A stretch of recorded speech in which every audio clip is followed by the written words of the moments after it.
وہ لڑکی سسکیوں سے رو رہی تھی اور میں سمجھ نہیں پا رہا تھا کہ کیسے اپنے مرتے ہوئے دوست سے انکار کروں، جو اکھڑے سانسوں سے میرے سامنے اپنے ہاتھ جوڑے مجھ سے التجا کر رہا تھا کہ مرتے ہوئے انسان کی آخری خواہش پوری کر دو۔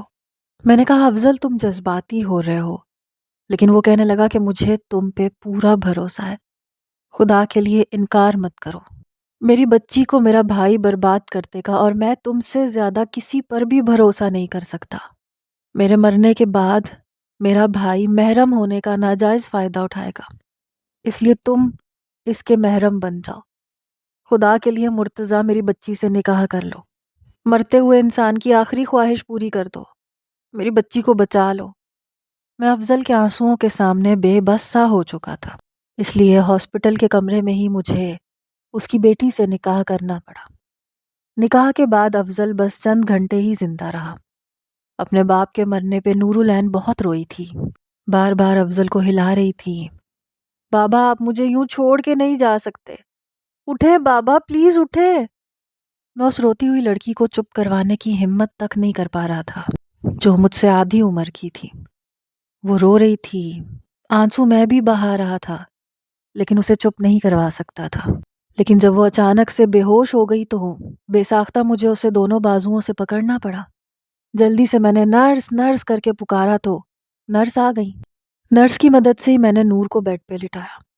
اپنے باپ کی موت کا صدمہ اس نے کچھ زیادہ ہی لے لیا تھا۔ 1 گھنٹے بعد اسے ہوش آیا، گمسم سی ہو گئی تھی۔ میں نے اپنے دوست کی تدفین خود کروائی، نور کو لے کر اپنے گھر چلا گیا۔ میرا چھوٹا سا گھر تھا، 3 کمروں پر مشتمل تھا۔ میں جب اسے لے کر آیا تو ایک کمرہ نور کو دے دیا۔ میں نے کہا تم اس کمرے میں رہ سکتی ہو۔ وہ چپ چاپ اس کمرے میں چلی گئی، کچھ نہیں بولتی تھی۔ گھر میں ایک ملازمہ تھی جو گھر کے کام کاج کر کے چلی جاتی تھی، البتہ کھانا مجھے خود پکانا پڑتا تھا۔ میں چھڑا چھانٹ تھا، ابھی تک شادی نہیں کی تھی۔ افضل کی اور میری دوستی اسکول کے زمانے میں ہوئی تھی، پھر یونیورسٹی میں بھی ہم ساتھ ہی رہے، دوستی بھی گہری ہوتی چلی گئی۔ وہ ابھی یونیورسٹی میں ہی تھا جب اسے مہرین بانو سے محبت ہو گئی، پھر ان کی شادی ہو گئی۔ شادی کے 1 سال بعد نور پیدا ہوئی۔ افضل اور مہرین بانو بہت خوش تھے۔ اسی طرح وقت گزرنے لگا، پھر نور 5 سال کی تھی جب دوسرے بچے کی پیدائش کے دوران مہرین اللہ کو پیاری ہو گئی، اور اس کا بچہ بھی۔ افضل مہرین کے بعد ٹوٹ کے رہ گیا تھا، بس نور ہی اس کا سہارا تھی، لیکن اسے مہرین سے بے تحاشا محبت تھی، اس لیے اس نے دوسری شادی نہیں کی۔ میں اکثر اس کے گھر جاتا تھا اور نور مجھے انکل انکل کہتی تھی۔ آج اس کے ساتھ میرا جو رشتہ قائم ہو چکا تھا، میں خود اپنی نظروں سے گرتا ہوا محسوس کر رہا تھا۔ بہت مشکل ہوتا ہے ایسا رشتہ نبھانا جس میں کسی طور پر بھی آپ کا ذہن اور دل مانتا ہی نہ ہو۔ میں تو اس لڑکی کا سامنا نہیں کر پا رہا تھا۔ میرے گھر ایک ملازمہ آتی تھی جو صفائی کرتی تھی، کھانا بھی بناتی تھی، میرا گزر بسر اچھا ہو رہا تھا۔ شادی کے بغیر بھی میں اپنی زندگی ٹھیک ہی گزار رہا تھا۔ پتہ نہیں افضل کیوں مجھے اس امتحان میں ڈال گیا۔ وہ لڑکی ٹھیک سے کھانا نہیں کھا رہی تھی، کافی پریشان تھی۔ 2 دن سے اس نے ٹھیک سے کچھ نہیں کھایا تھا، اور 2 دن سے میں نے اس کے کمرے میں جھانک کے بھی نہیں دیکھا تھا کہ وہ کس حال میں ہے۔ شاید اگر وہ بنا کسی رشتے کے میرے گھر پہ ہوتی تو میں ضرور اس کی ہمدردی کرتا، اس کی دلجوئی کرتا، لیکن اپنے اور اس کے درمیان قائم ہونے والے رشتے پر میں سمجھ نہیں پا رہا تھا کہ مجھے کیا کرنا چاہیے۔ میں رات کا کھانا ٹرے میں سجا کر نور کے کمرے تک لایا۔ میں نے ہلکی سی دستک دی، دروازہ کھولا تو وہ بیڈ پہ بیٹھی رو رہی تھی۔ مجھے دیکھ کے وہ خوفزدہ ہو گئی۔ جیسے ہی میں اندر آیا، کھانا بیڈ پہ رکھا تو وہ اٹھ کے کھڑی ہو گئی، دیوار کے ساتھ جا کے لگ گئی، کہنے لگی پلیز میرے قریب مت آئیے گا، میں اس رشتے کے لیے بالکل تیار نہیں ہوں، یہ صرف میرے بابا کی مرضی تھی۔ میں نے ایک گہری سانس لی۔ میں نے کہا میں جانتا ہوں میں تمہیں کچھ نہیں کہوں گا، تمہیں لگتا ہے میں اس قسم کا انسان ہوں؟ میں نے آج تک کبھی تم پہ ایسی نظر نہیں ڈالی، ڈال بھی نہیں سکتا۔ میں نہیں جانتا افضل نے ایسا فیصلہ کیوں کیا۔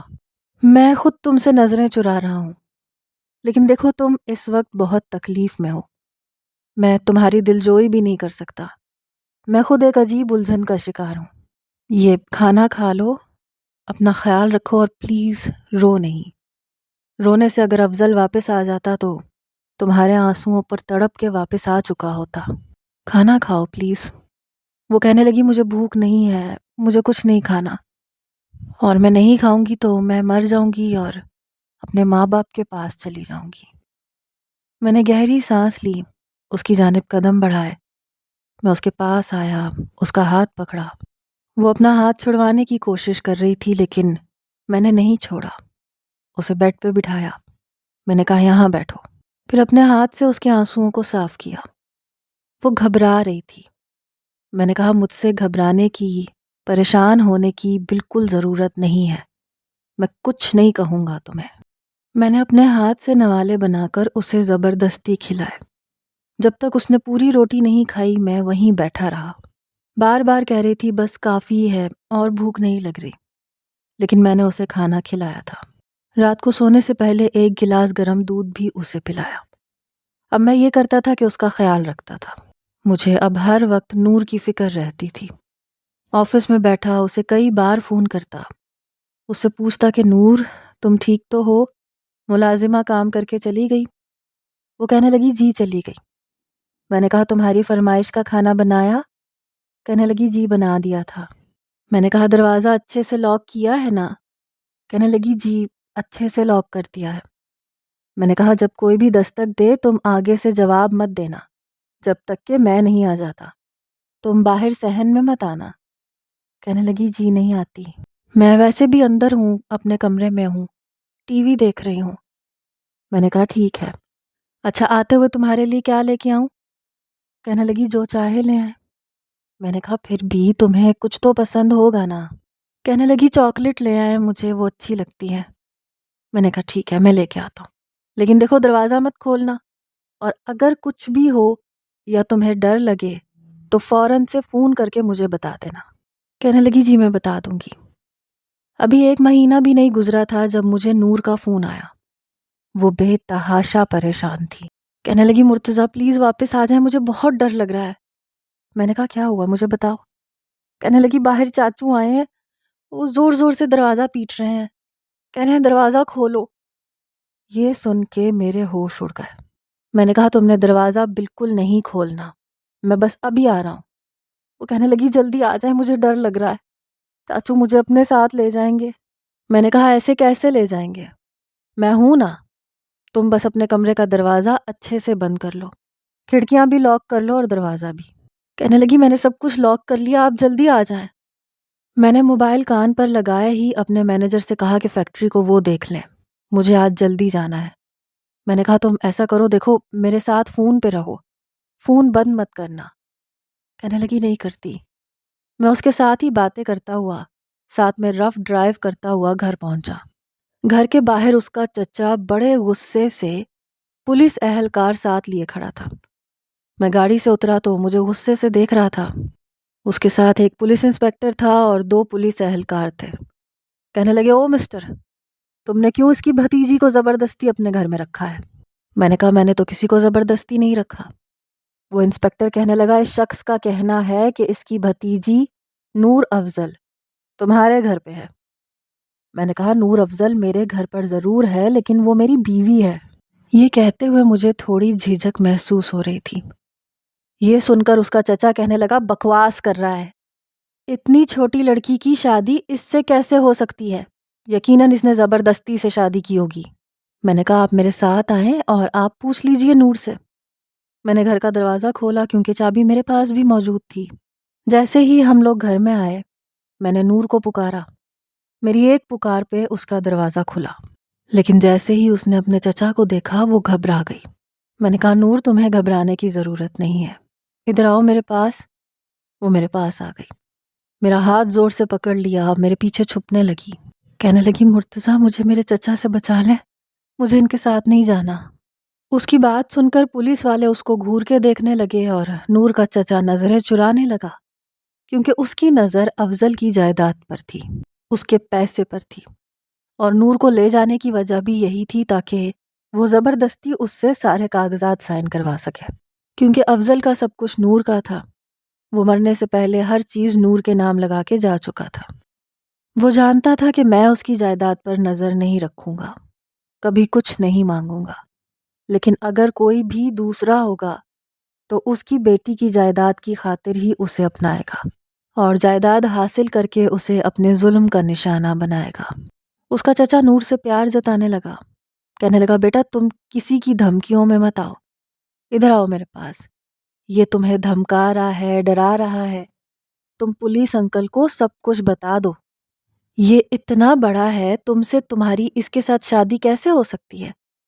نور کہنے لگی میرے بابا نے خود کروائی ہے اور انہوں نے مرتضیٰ انکل کی منت سماجت کی تھی کہ وہ مجھ سے نکاح کر لیں، اور جو کچھ ہوا ہے میرے والد کی مرضی سے ہوا ہے۔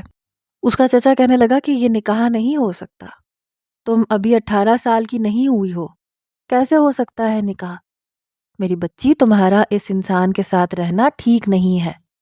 پھر وہ کہنے لگا کہ لڑکی تو ابھی نابالغ ہے، 18 سال کی نہیں ہوئی۔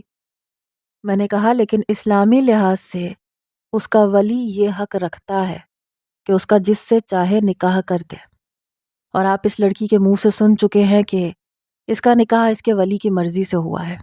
اگر آپ چاہیں تو نور سے پوچھ لیں، اگر وہ چچا کے ساتھ جانا چاہتی ہے تو جا سکتی ہے۔ میرا یہ کہنا تھا کہ نور میرے پیچھے چھپ گئی، پیچھے سے میری شرٹ دبوچ کے پکڑ لی، کہنے لگی نہیں مجھے نہیں جانا، مجھے چچا کے پاس نہیں جانا، مجھے مرتضیٰ کے پاس رہنا ہے۔ یہ سن کے انسپکٹر نے اس کے چچا کی طرف دیکھا، پھر مجھ سے نکاح نامہ مانگا، میں نے وہ اسے دکھا دیا۔ پھر وہ کہنے لگا دیکھیں لڑکی اپنے شوہر کے گھر پہ ہے اور اس کے ساتھ رہنے پہ راضی بھی ہے، اس لیے آپ جا سکتے ہیں۔ وہ شخص کہنے لگا یہ شخص میرے بھائی کی جائیداد پہ نظر رکھے ہوئے ہے، یہ نور کو بہکا رہا ہے، وہ معصوم بچی ہے، اس کی باتوں میں آ گئی ہوگی۔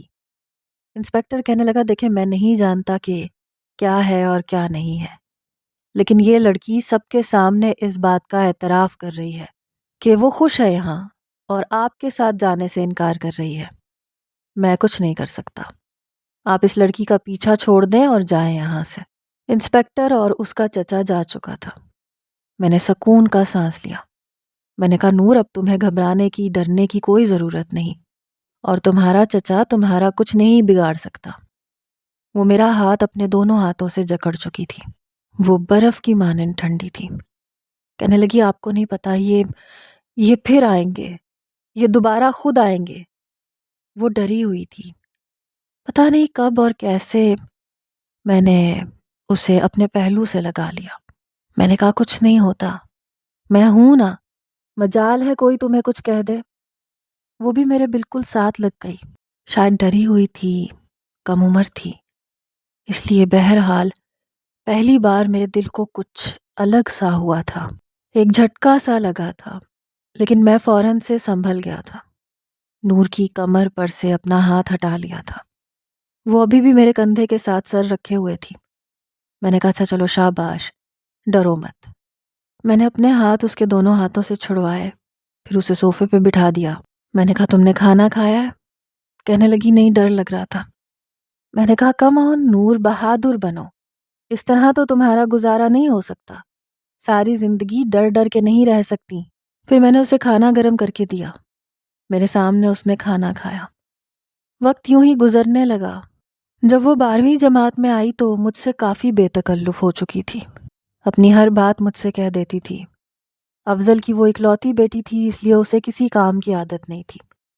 اب تو اکثر میرے کمرے میں بھی آ جاتی، کہتی کہ مرتضیٰ میری 2 چٹیاں بنا دیں۔ میں نے کہا تم بڑی ہو گئی ہو لڑکی، اپنے چھوٹے چھوٹے کام تو خود کر لیا کرو۔ کہنے لگی جب آپ ہیں تو پھر میں کیوں کروں؟ میں نے کہا ساری زندگی تم نے میرے ساتھ تو نہیں رہنا۔ میری بات سن کے کہنے لگی میں نے کہاں جانا ہے؟ میں نے کہا ظاہر ہے تم پڑھائی مکمل کر لو گی تو پھر تمہارے بارے میں سوچنا ہے، کیونکہ مجھے تم پہلے ہی کہہ چکی تھی کہ یہ رشتہ تمہارے باپ کی مرضی سے ہوا ہے۔ وہ مجھے ابھی بھی انکل سمجھتی ہے اور میں اس کے ساتھ زبردستی نہیں کر سکتا تھا۔ شاید افضل کو یہ لگا تھا کہ میں اس کی اچھے سے حفاظت کر سکتا ہوں اور نور کی جائیداد کبھی اس سے چھینوں گا نہیں، اسی لیے اس کو یہ راستہ سمجھ میں آیا ہوگا۔ لیکن میں اپنے دل میں نور کے لیے کچھ عجیب سا محسوس کرنے لگا تھا جو مجھے نہیں کرنا چاہیے تھا۔ میں اس کے منہ سے کچھ اور سننا چاہتا تھا۔ جان بوجھ کے میں نے یہ بات کہی تھی کہ شاید وہ کہہ دے کہ نہیں مرتضیٰ، مجھے کہیں نہیں جانا، میں ہمیشہ آپ کے پاس رہوں گی، پر اس نے نہیں کہا، وہ چپ رہی، اور آج کل اس کی چپ مجھے بے چین کر دیتی تھی۔ میں نے دل کو سمجھانا شروع کر دیا، ڈانٹنا شروع کر دیا کہ میں کوئی بھی رشتہ زبردستی نہیں نبھاؤں گا، نہ ہی نور کے ساتھ زبردستی کروں گا۔ وہ پہلے ہی اپنے ماں باپ کو کھو چکی ہے، تو میں زبردستی اس کو اپنے ساتھ باندھ کے نہیں رکھوں گا، اس کو اس کے فیصلے پر آزاد چھوڑ دوں گا۔ بہرحال جیسے جیسے وقت گزر رہا تھا وہ مجھ سے بہت زیادہ بے تکلف ہونے لگی تھی۔ جب میں آتا تو میرے انتظار میں جاگ رہی ہوتی۔ میں نے کہا نور تم سوئی نہیں، کھانا کھا کے سو جاتی۔ آج کل میں اپنی فیکٹری کے کاموں میں کافی مصروف تھا، کافی بڑا آرڈر ملا تھا اور رات دیر تک مجھے فیکٹری میں بیٹھنا پڑتا تھا، ورکرز کو دیکھنا پڑتا تھا تاکہ آرڈر کا کپڑا خراب نہ کر دیں۔ میں رات کو کبھی 11 بجے کبھی 11:30 گھر پہنچتا تھا، اور وہ ٹیبل پر کھانا رکھے وہیں پر ہاتھ باندھے سر ٹکائے سو رہی ہوتی تھی۔ میں آتا اسے یوں سویا دیکھتا تو اسے ڈانٹ دیتا کہ تم یوں کیوں بیٹھی ہو یہاں پہ، کھانا کھا کے سوئی کیوں نہیں؟ کہنے لگی اس لیے کہ آپ نے نہیں کھلایا، آپ کو پتہ ہے نا پہلا نوالا میں آپ کے ہاتھ سے کھاتی ہوں، مجھے مزہ نہیں آتا جب تک آپ کھانا نہ کھلاتے۔ میں اس کے کان پکڑ لیتا کہ کب بڑی ہوگی یار، بہت پریشان کیا ہوا ہے تم نے۔ اچھا میں ہاتھ دھو کے آتا ہوں۔ کہنے لگی ہاں جلدی آ جائے، مجھے بہت زیادہ نیند آ رہی ہے، میں اور کھانا گرم کرتی ہوں۔ میں نے کہا نہیں کوئی ضرورت نہیں ہے، میں بس ہاتھ دھو کے آتا ہوں، کھانا میں خود گرم کر لوں گا۔ کہنے لگی اب اتنی بھی نکمی نہیں ہوں، اوون میں رکھ کے کھانا گرم کر سکتی ہوں۔ میں نے کہا ہاں بہت سگڑ ہو، اتنا بڑا کام کر رہی ہو، باؤل اٹھاؤ گی، اوون میں رکھو گی، پھر گرم بھی کرو گی۔ میری بات پہ وہ ماتھے پہ بل ڈالے مجھے غصے سے دیکھنے لگتی۔ کہنے لگی آپ کو کیا لگتا ہے نور کچھ نہیں کر سکتی؟ میں نے کہا نور صرف مجھ سے کام کروا سکتی ہے۔ یہ کہہ کے میں اپنے کمرے میں چلا گیا، اچھے طریقے سے اپنے ہاتھ دھوئے، پھر ویسے ہی باہر آ گیا۔ کپڑے بھی تبدیل نہیں کیے تھے کہ کہیں وہ بھوکی نہ سو جائے، لیکن تب تک اس نے اوون میں سے کھانا گرم کر کے دوبارہ ٹیبل پہ رکھ دیا تھا، پھر آ کے میرے سامنے رکھا جس میں پاستا بنا ہوا تھا۔ میں نے کہا نور تم جانتی ہو میں یہ نہیں کھاتا، تمہیں پتا ہے میں دیسی قسم کا بندہ ہوں۔ میں نے دوسرا باؤل پکڑا، پھر سبزی اپنی پلیٹ میں ڈال کے کھانے لگا۔ میں نے دیکھا وہ کھانا نہیں کھا رہی تھی، بس 1-2 نوالے میرے ہاتھ سے ہی لیے تھے۔ میں نے کہا جلدی جلدی کھانا کھاؤ، میں کافی دیر سے آیا تھا اور بہت بھوک لگ رہی تھی۔ میں نے جب آدھی روٹی کھا لی تو میری نظر اس کے موٹے موٹے آنسوؤں پر پڑی۔ میں نے کہا نور کیا ہوا ہے؟ کہنے لگی میں نے آپ کے لیے پاستا بنایا تھا اپنے ہاتھوں سے کہ آپ کھائیں گے، تعریف کریں گے، لیکن آپ نے چکھا تک نہیں۔ یہ کہتے ہوئے سسکیاں بھرنے لگی، میری تو جیسے جان نکل گئی۔ میں نے کہا تو بتانا چاہیے تھا نا، مجھے کیا پتا، میں سمجھا شاید تم نے ملازمہ سے بنوایا ہے۔ اچھا لاؤ میں کھا لیتا ہوں۔ اس سے پہلے کہ میں باؤل اپنے آگے کرتا اس نے کھینچ کے پیچھے کر دیا۔ کہنے لگی نہیں اب رہنے دے، آپ سبزی کھائیں، میں پھینک دوں گی یہ۔ اس سے پہلے کہ وہ کچھ حرکت کرتی میں نے فوراً سے اس کی کلائی پکڑی۔ میں نے کہا آج میری نور نے میرے لیے کچھ بنایا ہے، رکھو ادھر، میں یہ کھاؤں گا آج۔ میں نے سالن کی پلیٹ پیچھے کی اور پاستا کا باؤل اپنے سامنے رکھا اور کھانے لگا۔ بالکل بھی مزے کا نہیں تھا، نہ نمک تھا نہ مرچ تھی، اور میکرونی ضرورت سے زیادہ گلی ہوئی تھی، لیکن پھر بھی میں نے اس کی خوب تعریف کی۔ کہنے لگی آپ کو پتہ ہے میں نے پہلی بار ٹرائی کیا ہے اور ابھی تک میں نے چکھا بھی نہیں ہے۔ میں نے کہا ہاں لیکن اب میں تمہیں دوں گا بھی نہیں۔ کہنے لگی کیوں، مل کے کھاتے ہیں نا۔ میں نے کہا اس لیے کیونکہ یہ بہت مزے کا ہے، اگر میں اسے دیتا اور وہ چکھتی تو یقیناً مجھ سے پھر ناراض ہو جاتی کہ آپ نے جھوٹ کیوں بولا، یہ تو بہت برا بنا ہے۔ میں نہیں چاہتا تھا کہ اس کا دل ٹوٹے۔ میں نے وہ سارا پاستا کھا لیا۔ کہنے لگی کھانا نہیں کھائیں گے؟ میں نے کہا نہیں لیکن تم میرے سامنے کھانا کھاؤ، پھر میں سونے جاؤں گا، بہت سخت نیند آ رہی ہے۔ پاستا کس دل سے کھایا تھا یہ میں ہی جانتا تھا۔ بے شک میرے زیادہ نخرے نہیں تھے، لیکن مجھے اٹالین اور چائنیز قسم کے کھانے پسند بھی نہیں تھے، میں دیسی کھانے زیادہ پسند کرتا تھا۔ اس لیے ملازمہ سے کہتا تھا کہ میرے لیے دال سبزی کچھ بھی تھوڑا سا بنا دیا کرو، باقی جو نور کہے وہی بنایا کرو۔ میرا شمار نہ تو بہت امیر لوگوں میں ہوتا تھا اور نہ ہی مڈل کلاس میں، بس ایسے لوگوں میں شمار تھا کہ گھر بے شک چھوٹا سا تھا لیکن گھر میں کسی چیز کی کمی نہیں تھی، نہ ہی مہینے کے آخر میں پیسوں کی کمی کا خوف ہوتا تھا۔ بس اچھا کام تھا۔ ایک دفعہ نور کہنے لگی، مرتضیٰ آج آپ کی چھٹی ہے، مجھے شاپنگ کرنی ہے، آپ کو پتہ ہے ہمارے کالج میں فنکشن ہے اور مجھے سب سے اچھا لگنا ہے۔ میں نے کہا اچھا ٹھیک ہے چلتے ہیں۔ کہنے لگی چلتے ہیں نہیں، اٹھیں اور چلیں میرے ساتھ۔ میں نے کہا نور بس ایک چھٹی ملتی ہے مجھے، وہ بھی تم مجھے تنگ کرتی ہو، میں سونا چاہتا ہوں، نیند پوری کرنا چاہتا ہوں۔ کہنے لگی کیوں؟ میں بھی تو پورے ہفتے اس دن کا انتظار کرتی ہوں کہ آپ کے ساتھ وقت گزاروں گی۔ آج ہم کھانا بھی باہر کھائیں گے اور ہم رات کو آئس کریم بھی کھائیں گے۔ میں نے کہا دیکھو میں بڈھا ہونے لگا ہوں، مجھ سے اتنا کچھ نہیں ہوتا۔ میری بات سن کے کہنے لگی زیادہ نخرے مت دکھائیں، بہانے مت بنائیں، آپ کوئی بڈھے وڈھے نہیں ہیں، جلدی سے تیار ہو جائے اور مجھے لے کے جائے۔ میں پہلے تو اسے ملتجی نظروں سے دیکھنے لگا کہ پلیز 2 گھنٹے اور سونے دو، بازار کون سا بند ہو جائیں گے۔ کہنے لگی نہیں، ابھی اٹھے اور مجھے ابھی لے کے جائے۔ میں اٹھ گیا۔ میں نے کہا اچھا جاؤ ایک کپ چائے بنا کے دو، آج تو ملازمہ بھی نہیں آئی۔ کہنے لگی میں ابھی بناتی ہوں۔ میں جانتا تھا کہ چائے وہ کیسی بنائے گی، لیکن اس وقت میرے لیے وہ بھی غنیمت تھی۔ میں تیار ہو رہا تھا تو خلاف توقع پلیٹ میں چائے کے ساتھ انڈا بھی تھا اور سلائس بھی۔ میں نے کہا یہ کیا ہے؟ کہنے لگی ناشتہ بنایا آپ کے لیے۔ انڈے کی سفیدی جلی ہوئی تھی۔ میں نے کہا اور اگر تمہارے ہاتھ جل جاتے تو؟ تم یہ مت کیا کرو یار، میں خود کر لیا کروں گا۔ بہرحال میں نے وہی انڈا کھایا، چائے بھی پی اور پھر اس کے ساتھ اسے بازار لے گیا۔ کہنے لگی بتائیں نا مرتضیٰ کیا لوں؟ مجھے سب سے اچھا لگنا ہے تاکہ کالج میں سب لڑکیاں مجھے دیکھ کے جل جائیں۔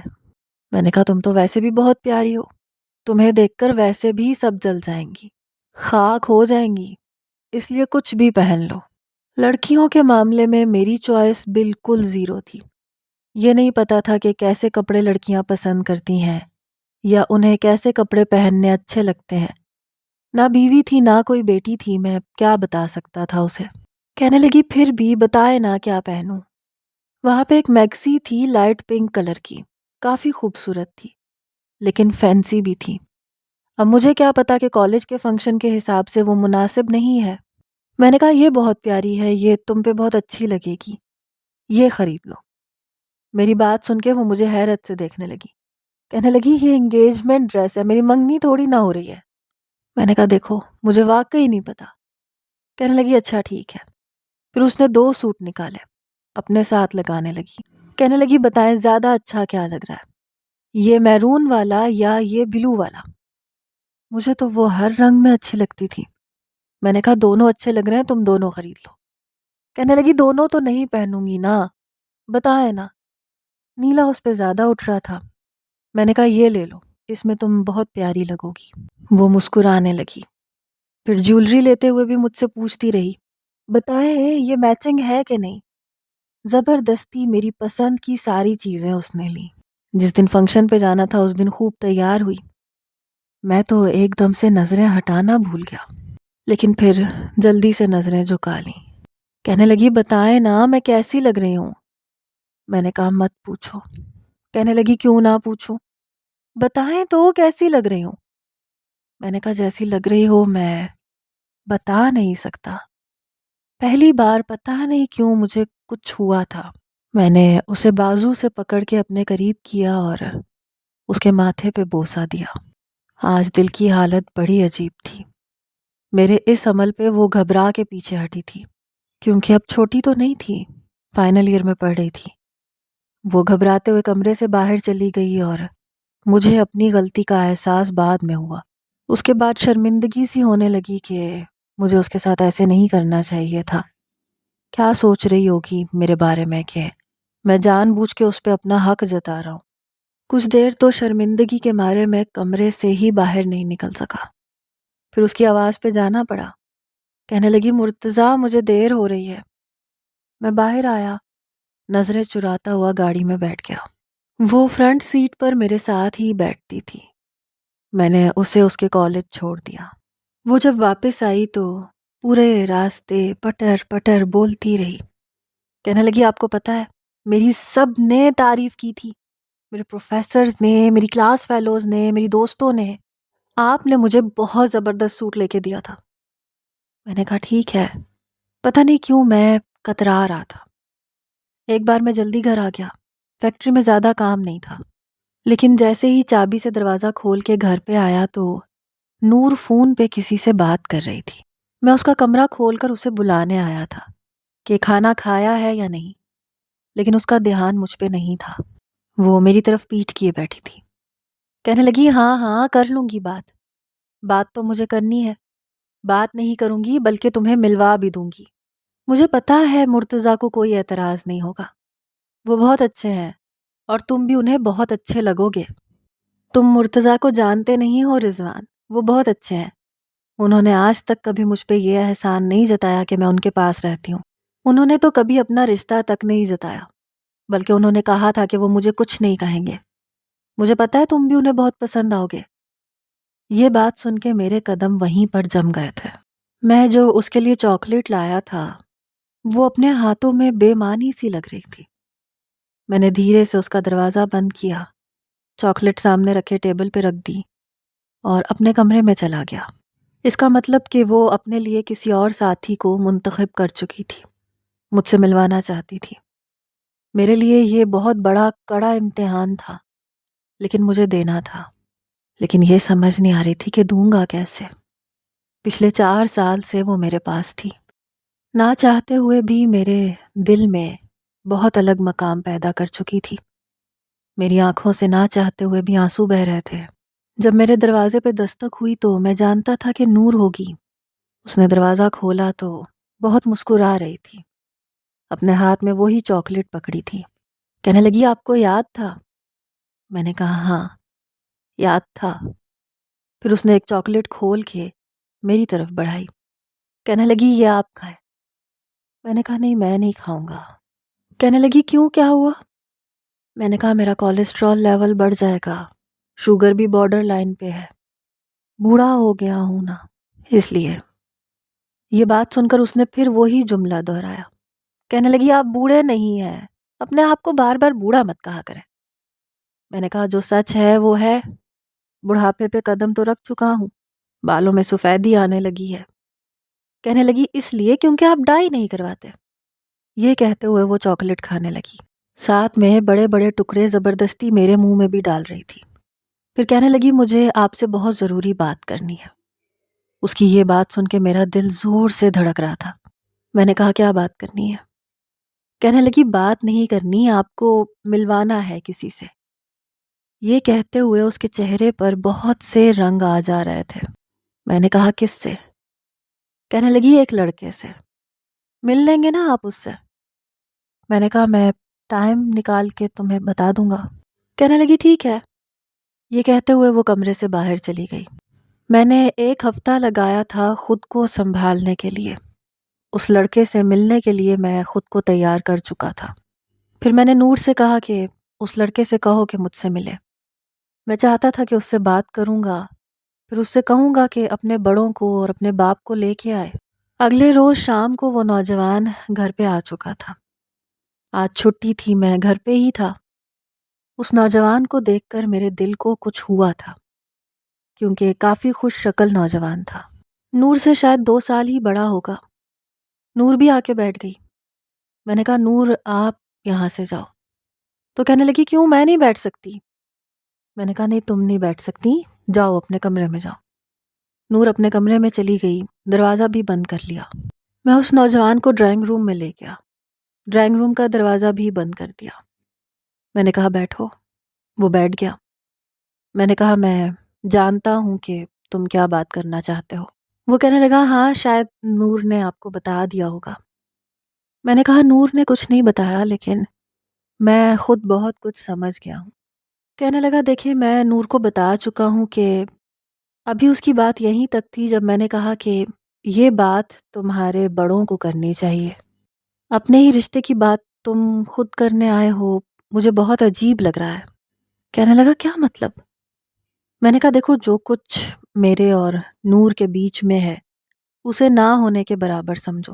اس وقت اس کے والد بہت بیمار تھے اور اس کی آخری خواہش تھی کیونکہ وہ جانتا تھا کہ میں اس کی بیٹی کی حفاظت کر سکتا ہوں۔ یہ رشتہ ہم دونوں کے لیے ایک مجبوری سے بڑھ کر اور کچھ نہیں ہے۔ میں نے سوچا تھا کہ جب نور بڑی ہو جائے گی، شادی کے قابل ہو جائے گی تو میں اسے چھوڑ دوں گا اور وہ جس لڑکے کے ساتھ چاہے اس کی شادی کروا دوں گا۔ اس لیے مجھے نور کی پسند پہ کوئی اعتراض نہیں ہے، لیکن مجھے اچھا لگتا اگر تمہارے والد مجھ سے بات کرتے۔ وہ مجھے ٹکر ٹکر دیکھ رہا تھا، کہنے لگا کیا آپ کو واقعی کوئی اعتراض نہیں ہوگا؟ میں نے کہا نہیں، تم نور کی پسند ہو تو مجھے کوئی اعتراض نہیں ہے۔ کہنے لگا ٹھیک ہے، لیکن میں آپ سے کچھ اور کہنے آیا تھا۔ میں نے کہا کچھ اور کیا؟ کہنے لگا مجھے اصل میں جاب کی بہت ضرورت ہے۔ میں نے کہا تمہیں اس کی کیا ضرورت ہے؟ نور کے والد کی کافی جائیداد ہے، شادی کے بعد نور کے پاس ہی ہوگا سب کچھ، وہ تمہیں بہت اچھے سے سپورٹ کر سکتی ہے۔ یہ سن کے کہنے لگا ٹھیک ہے، میں بہت جلد اپنے والدین کو لے آؤں گا۔ یہ کہہ کے وہ جا چکا تھا۔ میں فون پر وکیل سے بات کر رہا تھا کہ وہ ڈیورس پیپرز تیار کرواتے ہیں۔ تبھی میرے کمرے کا دروازہ کھلا اور بڑے غصے سے نور اندر داخل ہوئی۔ کہنے لگی آپ خود کو سمجھتے کیا ہیں؟ آپ ہوتے کون ہیں میرے لیے فیصلہ کرنے والے؟ میں نے کہا کیا بات ہے نور، تم تمیز بھول گئی ہو، تمہیں بڑے چھوٹے کا لحاظ نہیں ہے؟ کہنے لگی جب آپ کو ہمارے رشتے کا لحاظ نہیں ہے تو مجھے بھی نہیں ہے کسی بڑے چھوٹے کا لحاظ۔ آپ کو کس نے کہا تھا کہ رضوان سے رشتے کی بات کریں؟ میں نے کہا کیا مطلب؟ تم ہی تو مجھے اس سے ملوانا چاہتی تھی، تو ظاہر ہے اس سے ملوانا اسی لیے چاہتی تھی نا کیونکہ وہ تمہیں پسند ہے اور تم اس سے شادی کرنا چاہتی ہو۔ کہنے لگی ایک شادی شدہ لڑکی اپنے شوہر سے اگر کسی لڑکے کو ملوانا چاہتی ہے تو کیا اس کا یہ مطلب ہوتا ہے کہ وہ اس لڑکے سے شادی کرنا چاہتی ہے؟ آنکھوں سے موٹے موٹے آنسو گر رہے تھے۔ کہنے لگی آپ نے غلط سوچا ہے، میرے باپ نے میرا نکاح آپ کے ساتھ اس لیے نہیں کیا تھا تاکہ آپ میری حفاظت کریں اور حفاظت کرنے کے بعد مجھے طلاق دے کے چھوڑ دیں۔ وہ لڑکا میری دوست کا بھائی ہے، میری دوست نے کہا تھا کہ اسے جاب چاہیے، میں تو اسے فون پر اس کی ساری کوالیفیکیشن اور اس کی ڈگریاں پوچھ رہی تھی اور میں اس سے یہ کہہ رہی تھی کہ مرتضیٰ تمہیں جاب دلوا دیں گے، اور آپ نے اپنے منہ سے اسے میرا رشتہ دے دیا۔ یہ کہتے ہوئے وہ میرے پاس آئی اور میرا گریبان پکڑ لیا۔ کہنے لگی مرتضیٰ کیوں کیا آپ نے ایسا؟ آپ ہوتے کون ہیں مجھ سے پوچھے بغیر میری زندگی کا اتنا بڑا فیصلہ کرنے والے؟ اس وقت میں چھوٹی تھی، کم عمر تھی، اتنی جلدی رشتے کو قبول نہیں کر سکتی تھی، لیکن محبت تو میں نے آپ سے ہی کی ہے، آپ کو اپنا شوہر سمجھا ہے، کبھی بھی آپ کی محبت پہ اعتراض تو نہیں کیا۔ مجھے بہت اچھا لگ رہا تھا، آپ نے میرے ماتھے پہ بوسہ دیا تھا، مجھ پہ حق جتایا تھا، میں بے تحاشا خوش تھی۔ مجھے لگا تھا اب آپ اظہار کریں گے، مجھ سے کہیں گے کہ آپ کو میرے بغیر چین نہیں آتا، آپ بھی مجھ سے محبت کرتے ہیں اور آپ ہمارا رشتہ آگے بڑھانا چاہتے ہیں، لیکن آپ تو… یہ کہہ کے وہ رونے لگی۔ اس نے میرا گریبان بھی چھوڑ دیا اور پھر روتے ہوئے اپنے کمرے میں چلی گئی۔ میں اس کے پیچھے بھاگا، میں نے کہا نور میرے پاس آؤ، لیکن اس نے دروازہ بند کر دیا۔ کہنے لگی آئی ہیٹ یو، آپ بہت برے ہیں، آپ مجھے طلاق دینا چاہتے ہیں، دے دیں مجھے طلاق، پھر میں خودکشی کر لوں گی۔ میں نے کہا نور دروازہ کھولو، مجھے غلط فہمی ہو گئی تھی۔ کہنے لگی کیسے ہو گئی تھی؟ کیوں ہو گئی تھی؟ آپ نے سوچ بھی کیسے لیا؟ میں نے کہا اچھا معاف کر دو، اچھا دروازہ تو کھولو۔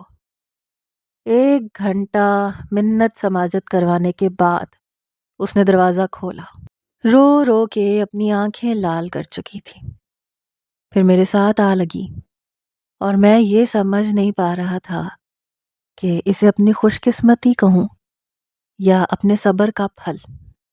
کیا آپ بتا سکتے ہیں